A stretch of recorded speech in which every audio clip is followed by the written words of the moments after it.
Hey guys, so it's been a while since I did a vlog. I've been sick.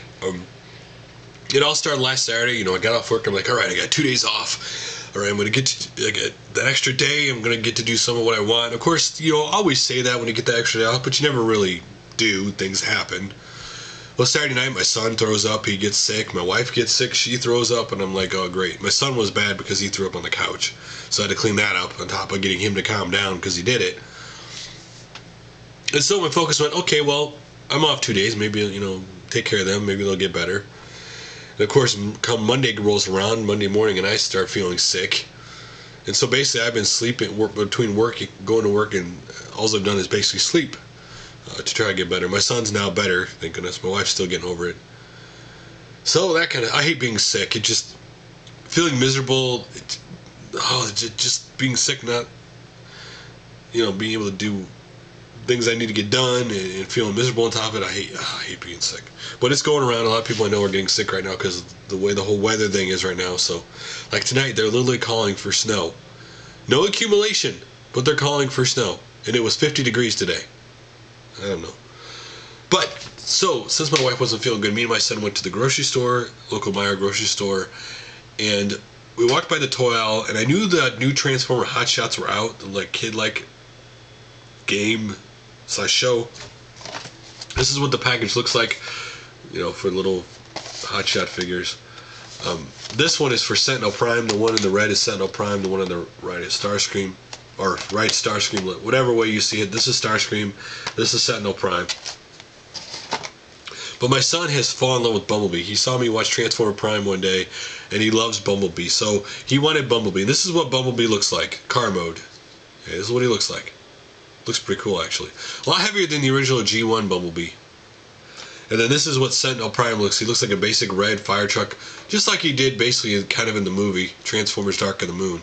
So the point of the Smash Bots are battle game is both figures have a sensor on the bumper. And what you do is you're supposed to smash them together, and well, they're supposed to transform all the way. This one didn't. They usually do. Oh, okay. Now you're gonna make me do it right, aren't you? Come on, work with me here, buddy. Oh, did it finally there? There we go. Had to flick it out. So, they transform like this. This is what Sentinel Prime looks like. This is what Bumblebee looks like. They look really cool. Now, they have these little numbers and these little things on the front, and you can switch these things. If you can switch these things to whatever, one of three things.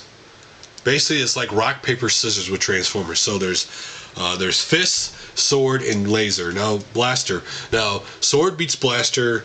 It doesn't make any sense, but that's the way it is. So it's basically rock, paper, scissors. These things look really cool. I actually want to get all of them now. And I do want to get copies and packages, but I also want copies to display. This is my son, so I gotta just put it back in his room before I go to bed. So, but it's really cool. And then he wanted me to open mine since he opened his, and so I did. So I just get another one. But they look really cool. I let them have a set to display and then a set in the original package. Yes, I'm sucked back into Transformers all over again. It's like, besides talking about Transformers, the other thing I've been doing is playing a lot of Transformers War for Cybertron. Since I got the map pack #1, I was playing a lot of Escalation, but now I've been playing a lot of Team Deathmatch. I'm trying to get all 4 classes up to level 25, and then unlock Prime mode. I'm finding a lot of fun in the multiplayer. I loved it before, but I really fell in love with the game. It's funny, about a month ago when I started playing that game again online, worldwide there was only less than 100 people on. Now there's like 400 or 500 people on. I guess as we get close to Fall of Cybertron, more and more people are playing it again. A lot of details from Fall of Cybertron are coming out. They basically said the Dinobots, not just Grimlock, but the Dinobots will be in the game. And they hinted that something bad's going to happen to Sludge, which got all the Transformer fans upset, of course. I love what one guy said in the forum. You do realize you're getting upset about a fictional character. He's not real. But, and of course I already knew the Insecticons are going to be in the game. So that'll be cool. I can't wait for that game. I know it doesn't come out to the end of the year, but... And the other thing I've been doing is digging really deep in the stock market. I love all that financial stuff, so I've been watching the stock news and getting on the stock websites and doing a bunch of stock research.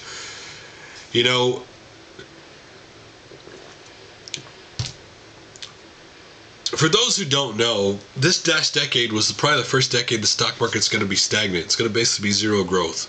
We started off this decade with the massive tech bubble, which anybody who saw or understood the stock market back then knew that there's some point that would burst, because when you were having 100, 200 times earnings, price versus earnings, meaning they take how many shares of stock you have versus your earnings, it didn't level out because those numbers were unrealistic, right? When you look at AT&T and Verizon, for example, they're like 43 times earnings and 44 times earnings. Everybody in that whole mobile space, that's what their P/E rate is, so that's what it should be. By the way, AT&T offers a 5% dividend, and Verizon offers a 5% dividend also. So they're good companies if you want a company with a really decent dividend, 5%. And one of the things about getting involved in like tech companies, like let's say Apple, is it's a very volatile stock. Right now, Apple's volatility has been in going up has basically been on the fact that they're either going to do a buyback of stock or they're going to give a special dividend, which has got a lot of investors piling in. If Apple does not deliver on that dividend or buyback that these investors think is going to happen, the stock is going to drop.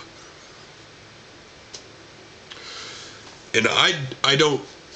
There's nothing wrong with getting in a very volatile stock. There are good times when you get into volatile stock that you ride it and you can make a lot of money, but there's also a point where you got to worry about jumping into it that you're going to get burned. When the Apple stock took like a $12 jump up the other day, I couldn't afford to buy a share of that right now anyway, but even if I could, it'd be like, well, it's jumping so fast and all the news is about dividend. It scares me if they don't do something soon. They didn't even say anything at the conference call today about, they briefly mentioned it, but if they don't produce a dividend soon, that stock's going to drop. Like WWE stock I own, its earnings today weren't great. They lost $12 million over the last quarter. Most of it was due to the simple fact that their movie business has not produced. They spent $12 million in movies, but only brought in $4 million. They're not getting back their money in their movie business, and a lot of other things were down a little bit, so that's what affected. Not only is that, but WWE does have positives, right? The WWE is finally releasing their WWE Network, their wrestling channel, this fall. They just started putting original content on the YouTube partner channel, so those are ways they got extra income coming in. And again, I'm waiting another quarter because their quarter wasn't unexpected. It just, one of the funny things about the stock market is that if you hit what the experts expect you're going to make, if you like actually hit exactly the amount you're supposed to make, your stock will go down. It's the funny thing about the stock market. You have to blow away earnings for your stock to go up. Or you could take a company like Sears. They lost $2.9 billion this last quarter. Just went from like massive amount losses of money, and the stock went up today because for the first time in a while, the people running Sears Kmart did a conference call explaining that for years they've had a bunch of liquid assets, a bunch of property they've been holding on since Sears and Kmart merged, and they're going to sell all that stuff now, and they're going to close some more stores. But all that stuff they just did, even though a lot of stock people got excited, it still doesn't fix Kmart and Sears' fundamental problem.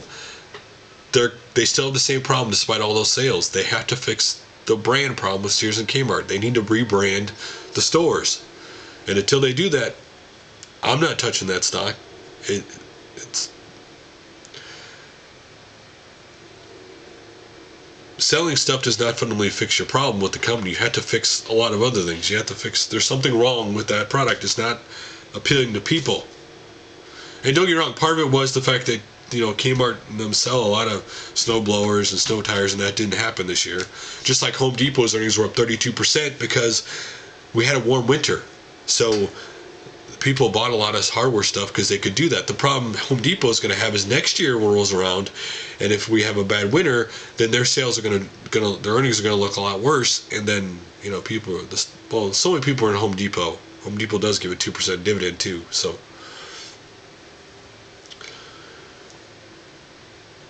but I've been looking at a lot of companies like AEP, was it American Electric, one of the biggest electric companies in the United States. It gives a decent dividend. I looked at Verizon and AT&T. I did own AT&T before. It's hard to ignore the 5% dividend strong company. You may not like, again, the reason why I say Verizon and AT&T, you may not like AT&T, you may like Verizon more. Though remember, a stock is just a piece of paper. Don't allow that piece of paper, it's just a commodity to make money. Don't allow that piece of paper to fall so much in love with that company that you don't see the signs on the wall that says it's time to get out of that stock. Every investor has certain companies that, like, they're their go-to companies when things are bad, or they know that they can trust this company. That's their safe haven to put their money. They trust that company. They follow that company's price, the stock. They know what the stock goes up and down to. It's a comfortable stock. They know they're safe. Like right now, with a bad economy, people go and buy a lot of food and drug stocks, because no matter how bad it gets, no matter how bad you cut back, you're going to buy food and you're going to buy the drugs to get better. It's just what people are going to do. I also looked at Caesar Fairs, which is ticker symbol FUN. They are one of the biggest amusement park companies in the United States. They offer a 5% dividend. They've always offered a good dividend, and they make money, and that's what you ask for. I mean, the amusement park is not a very exciting business. It's not going to grow drastically, but you know what? They make solid earnings and they have a good dividend. I've also been looking at NOI, ticker symbol NOI. It's a RET, Realty Investment. What is it? Realty Equity Investment Trust, I believe what they're called. It gives a 13% dividend. Now, RETs, they're a double-edged sword. Some give a high dividend, and because of that dividend, everybody piles in. Now NOI has been a good one. It has done a pretty good job of not like going crazy. I have some shares in AEC, Associated, and they've just changed what they're doing. And REITs are very dangerous because they give you high dividends. They don't pay taxes. They give a high dividend. But if things go south, they cut the dividend, the earnings go down a lot, those stocks will go down fast. And that's the danger of investing in a REIT. I've been in ones where, like, AEC has been fine for me. It's paid the dividend. It really hasn't, like, gone up and down a lot. But I was also one called IMH, I believe it was. They cut the dividend by 3/4, and to find out they were fibbing on their earnings, and that stock dropped like a rock, and I lost a lot of money on that stock. And that's what can happen. Stock market is kind of like a game of rolling the dice. That's why doing research matters. The signs were there if I had paid attention. It was completely my fault that I missed it. You have to do research when you own stock in a company, that you know what their earnings are. Because today, when they do earnings calls, they tell you what their perspective of the whole year is. They tell you the dangers they think is going to happen. They tell you what's going to happen so that you know ahead of time. So it's usually not a surprise when a company goes, hey, we're expecting we're going to have a rough time the third quarter of the year, the fourth quarter, our earnings are going to be down a lot, so that you know what's going on. You have to listen to conference calls. You have to read, it's sometimes boring to people, the quarterly numbers to see how much maybe they've got put on a lot more debt you're not comfortable with. Maybe they paid off the debt and made you happier about it. Maybe their earnings are higher. You have to pay attention to what they're doing. Anyway, enough talk about that, guys. I will talk to you guys again tomorrow. Hopefully I feel better. Hopefully I still talk to you tomorrow.